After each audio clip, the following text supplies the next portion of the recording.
জয় গুরু। পরমদয়াল শিশি ঠাকুরের শ্রীচরণে জানাই ভূমিষ্ঠ প্রণাম। আপনাদের প্রতি প্রত্যেককে জানাই রানন্দিত জয় গুরু। লক্ষ্মী পুজো বেরোলো। পুজো পুজো বলতে বলতে দেখা যাচ্ছে যে সব পুজোই আস্তে আস্তে পেরিয়ে যাচ্ছে। দিন থেমে থাকার নয়, দিন মানে পরের পর দিন চলে যায়, সময়ও চলে যায়, কিন্তু আমাদের পরিবর্তনটাই আমাদের উপর প্রভাব ফেলে যায়, তাই না? তো যাই হোক, আজকে আমাদের আলোচনাটা একটু অন্য টাইপের। দেখুন, যত দিন যায় আমাদের মধ্যে বিভিন্ন রকম প্রভাব পড়ে, আর এই প্রভাবের দরুন আমরা নিজস্ব পরিবর্তনটা বুঝতে পারি। তো আজকে আমরা আলোচনা করব আমাদের মনের মধ্যে থেকে নেতিবাচক প্রভাবটাকে দূর করবার জন্য কি করণীয়, আর আমরা কিভাবে আমাদের শরীরকে ভালো রাখবো, ফুল এনার্জিতে ভরিয়ে রাখবো। রোগ জ্বালা কার নেই? এই আধুনিক যুগে রোগ জ্বালা সকলেরই আছে। ঠাকুরের কি ছিল না? বর্তমান আচার্যদেবের কি নেই? প্রত্যেকের আছে। কিন্তু তবুও যদি আমরা নেগেটিভ এনার্জিকে নিয়ে পড়ে থাকি, আর দিনের পর দিন যদি আমাদের এই নেগেটিভ এনার্জিটা বাড়তে থাকে, তাহলে আমাদের শরীর দিনের দিন অসুস্থ হয়ে যাবে। তো আজকের যেটা আলোচনা, সেই আলোচনাতেই আমরা আজকে বলবো যে কিভাবে একটা মানুষ ঠাকুরের সাথে যুক্ত হয়ে সমস্ত রোগ জ্বালাকে ভুলে জীবনের শেষ সময় পর্যন্ত সে ফুল এনার্জিতে ঠাকুরের কাজ করে চলেছে। এমনও মানুষ আছে। তো আজকে এই নিয়েই আমাদের আলোচনা। যখন আমি আমার ঠাকুরকে নিয়ে পুরোপুরিভাবে ব্যস্ত থাকি, তখন মনে হয় না কোনো কিছুর খারাপ প্রভাব আমার উপরে পড়লো। খারাপ প্রভাব আমার উপর পড়তেই পারে না যদি আমি ঠাকুরকে নিয়ে থাকি। ঠাকুরের এক ভক্তের কাহিনী। ঝাঝা রেল স্টেশনের স্টেশন মাস্টার ছিলেন সুবোধ সরকার। দেওঘর থেকে ঝাঝা রেলপথ প্রায় 46 কিমি। ঝাঝা নামটা নিশ্চয় আমরা প্রত্যেকে শুনেছি, প্রত্যেকে আমরা ঠাকুরবাড়ি যাই, ঝাঝা রেল স্টেশনের নাম আমরা শুনেছি। ঠাকুরের আদেশ সুবোধদার উপর যে সেখান থেকে একটি বিশেষ ভেষজ লতা সংগ্রহ করে আনতে হবে পরদিন সূর্যোদয়ের আগেই। এখন সেই যুগে রেলে এত শত সংখ্যায় ট্রেন ছিল না। সুবোধদা সন্ধ্যার মধ্যে সেই লতাগুল্ম সংগ্রহ করে ফেললেন বটে, কিন্তু ততক্ষণে শেষ ট্রেন চলে গিয়েছে। এবার তিনি ঠাকুরবাড়ি ফিরবেন কিসে? তার মনেও সংশয় দেখা দিল, কিন্তু সেই সংশয়কে সরিয়ে দিলেন। তিনি নেতিকে ছেড়ে ইতিকেই ধরলেন, আর ওই শূন্য রেল লাইন ধরেই হাঁটতে শুরু করে দিলেন। সমীক্ষা বলছে একজন সুস্থ মানুষ একটানা বড়জোর 3 ঘন্টা হাঁটতে পারে, এবং তাতে বড়জোর 20 কিমি অবধি যেতে পারে। আর সেই রাতে সুবোধদা হাঁটলেন 10 ঘন্টা। যেখানে 3 ঘন্টা হাঁটার কথা, সেখানে 10 ঘন্টা তিনি হাঁটলেন। পাড়ি দিলেন ওই 46 কিমি পথ। হেঁটে পারে একটা মানুষ? পারে কি? পারে। একটা সৎসঙ্গী পারে, একটা ঠাকুরের সাথে যুক্ত ফুল এনার্জি আছে তার মধ্যে, সে পারে। ক্ষতবিক্ষত শরীর, বিজ্ঞান বলবে এনাকে এই মুহূর্তে বিশ্রাম দিতে হবে, কিন্তু প্রেরণা, যে প্রেরণা তাকে প্রতি মুহূর্তে উচ্ছ্বসিত করে রেখেছিল, যে তাকে সূর্যোদয়ের পূর্বে গুরুর কাছে পৌঁছাতেই হবে, যে প্রেরণা তার সব নেতিবাচককে ইতিবাচকতায় নিয়ে গেছে, তাকে অবিরাম বলে গেছে হ্যাঁ তুই পারবি, সেই প্রেরণা, সেই পারগতার জোরে তিনি যখন সেই ওষুধি লতার বস্তা নিয়ে ঠাকুরের সামনে এসে দাঁড়ালেন আকাশে, তখন সবেমাত্র সূর্য উঠেছে। ঠাকুর বললেন, এটাই তো সেই হনুমানের সূর্য বগলে করে নিয়ে আসার তুলনা। কে করেছেন এই অবিশ্বাস্য কর্ম? আমাদের মতো সৎসঙ্গী মানুষই তো করেছেন।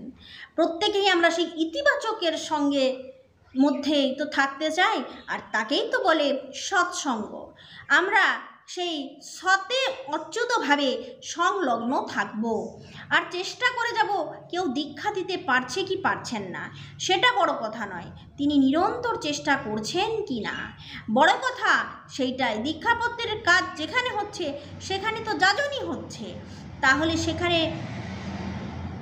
নতুন দীক্ষা হবে না কেন? দীক্ষা এককালে হয়েছিল বলেই না আজ দীক্ষাপত্রের কাজ চলছে?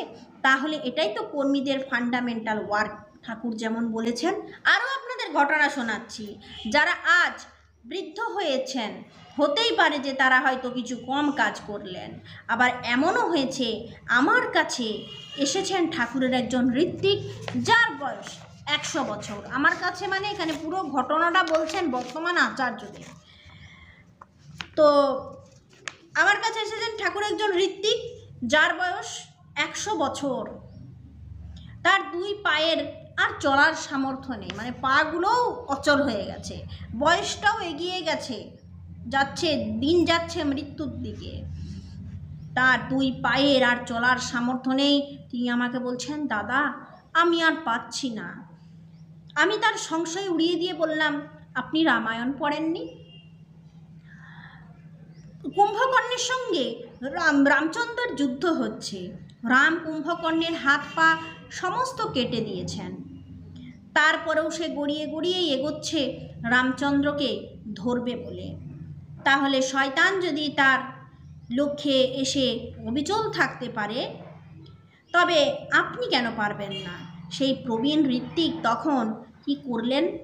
হুইল চেয়ার কিনলেন একখানি, তারপর গাড়িতে চেপে সর্বত্র যেতে থাকলেন, দীক্ষাপত্রের কাজে ছুটলেন, মঞ্চে উঠে যাজন করলেন, এমনকি তার পাঁজা কোলা করে দীক্ষার আসনে বসিয়ে দিয়ে দীক্ষাও দিলেন। আরও একটা ঘটনা, এই সেদিন এসেছিলেন আমার কাছে, বললেন, দাদা আমি আরও বাঁচতে চাই, আরও ঠাকুরের কাজ করতে চাই।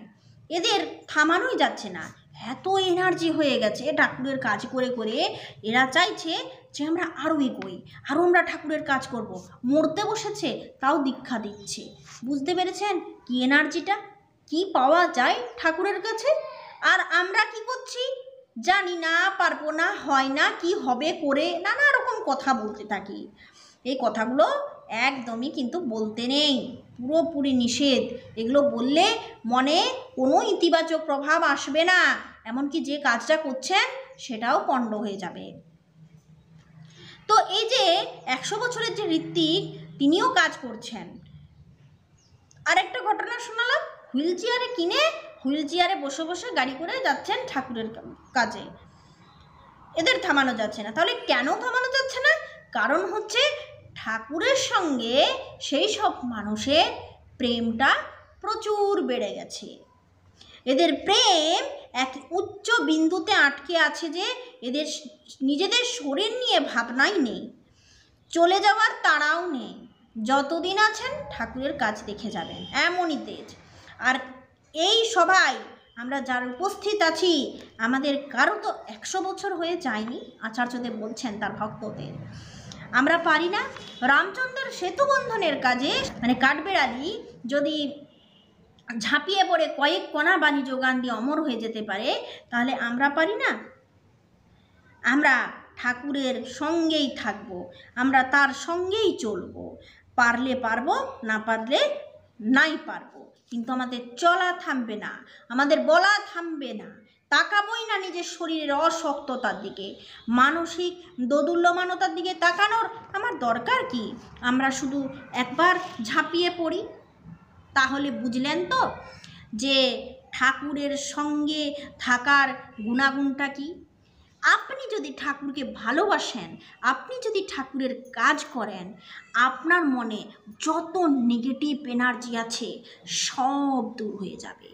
কেবলমাত্র আপনি শুধু চেষ্টা করুন যে আমি ঠাকুরের কাজে লাগবো। হবে না, হচ্ছে না, পারবো না, জানি না, করে কি হবে, এই ফালতু কথাগুলো বলে সময় নষ্ট করবেন না। জানেন কত মানুষ আজ পজিটিভ এনার্জির অভাবে নষ্ট হয়ে যাচ্ছে, কত মানুষের জীবন নষ্ট হয়ে যাচ্ছে শুধুমাত্র এনার্জির অভাবে। ফুল এনার্জি নিয়ে থাকুন, বিছানাতে পড়ে থাকলেও আপনি উঠে যাবেন। আর এই এনার্জিটা পাওয়া যায় একমাত্র ঠাকুরের কাজ করলে। আপনি বেশি নয়, 2-4টা দিন দীক্ষাপত্রের কাজ করুন, আপনার জীবনে একটা আমূল পরিবর্তন আসবে, এত বড় আমি গ্যারেন্টি দিলাম। 2-4 দিন, বেশি নয়। আর আপনার যত রকমের মানে মনে নেতিবাচক শক্তি আছে, সব নেতিবাচক শক্তিগুলো জিরো হয়ে যাবে, একটাও থাকবে না। পজিটিভ আমাদের এগোই, নেগেটিভ আমাদের পেছোয়। তো এই নেগেটিভ এনার্জিগুলোকে দূর করবার জন্য পুরোপুরিভাবে লেগে পড়ুন। কোথায় লেগে পড়বেন? ঠাকুরের কাছে ডিপি ওয়ার্ক 3 থেকে 4 দিন করুন, আপনার ফুল এনার্জি আসবে। শরীরে কি হলো কি গেল এই দিকে দেখতে যেই বেশি শরীরটা খারাপ হয়। শরীরের দিকে তাকাবেন না, ঠাকুরের দিকে তাকিয়ে তার কাজ করুন, তার সাথে যুক্ত থাকুন। আর এই যুক্ত থাকলে অনেক লাভ। আপনি দেখবেন আপনার শরীরে মনে কেমন প্রভাব পড়ছে। কত মানুষ বদলেছে এই দীক্ষাপত্রের কাজ করে। মানুষ এই দীক্ষাপত্রের কাজ, তার সাথে যুক্ত হওয়ার কাজ, তার সাথে প্রেমটাকে আরও গভীর করার কাজ। যে আমি ঠাকুরের কাজ করছি, ঠাকুরের কাজটাই আমার কাজ, আমি ঠাকুরের সন্তান, আমার যেটা কাজ সেটা হচ্ছে তার চাহিদাকে পূরণ করা। যারা যারা চলে গেছেন তার কাছ থেকে তাদেরকে ফিরিয়ে আনা ঠাকুরের কাছে, তাহলে ঠাকুর খুশি হবেন। ঠাকুরকে খুশি করাই হচ্ছে আমাদের একমাত্র কাজ। তাহলে পুরো যে নেতিবাচক শক্তি মন থেকে দূর করুন, কয়েকটা দিন ডিপি ওয়ার্কের কাজ করুন, দেখুন আপনার শরীরে কতখানি শক্তি আসে। তাই আপনাদের কয়েকটা বাস্তব সত্য ঘটনা শোনালাম, আর আপনাদের বলছি কয়েকটা দিন যাজন করুন ঘরের মধ্যে, পাড়ার লোকের কাছে, আশেপাশে মানুষের কাছে। এই যাজন করবার দামটাই কিন্তু আলাদা। যাই হোক, পরে আসবো আরও নতুন বিষয় নিয়ে। জয়।